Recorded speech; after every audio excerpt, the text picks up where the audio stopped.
तो राजा म्हणजे शिव छत्रपती होय. 19 फेब्रुवारी 1630 रोजी शिवनेरी किल्ल्यावर एक तेजस्वी सूर्य जन्माला आला. तोफांचा कडकडाट झाला, सनई चौघडे वाजले, साऱ्या आसमानात आनंदाची उधळण झाली. शहाजीराजे भोसले राजमाता जिजाऊ यांना हर्ष झाला. त्यांच्या पोटी शिवबा जन्माला आला. राजमाता जिजाऊंनी शिवबांवर लहानपणापासूनच उत्तम संस्कार करून त्यांना एक व्यक्तिमत्व घडवले. शिवबांनी बालवयात स्वराज्याचे स्वप्न पाहिले आणि ते प्रत्यक्षात त्या दृष्टीने विजय घोडदौड केली.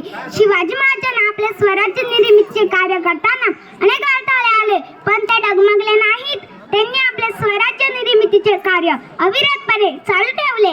शिवाजी महाराजांनी तानाजी, बाजीप्रभू, सूर्याजी, मुरारबाजी, जीवा महाला यांच्यासारखे जीवाला जीव देणारे मावळे तयार केले.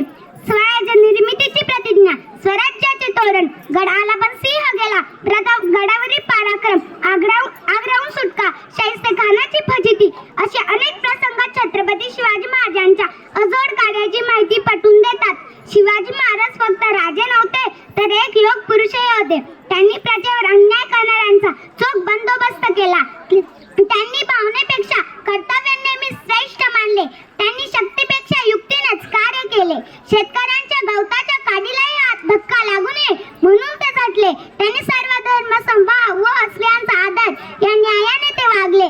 सिंहाची चाल गरुडाची नजर, सिंहाची चाल गरुडाची नजर, स्त्रियांचा आदर व शत्रूंची मर्दन, स्त्रियांचा आदर व शत्रूंची मर्दन, असेच असावे मावळ्यांचे वर्तन, असेच असावे मावळ्यांचे वर्तन. ही शिवरायांची शिकवण, ही शिवरायांची शिकवण. दुर्दैवाने 3 एप्रिल 1680 रोजी शिवाजी महाराजांनी अखेरचा श्वास घेतला व एक महान आदर्श प्रजाही दक्ष राजा काळाच्या पडद्याआड गेला.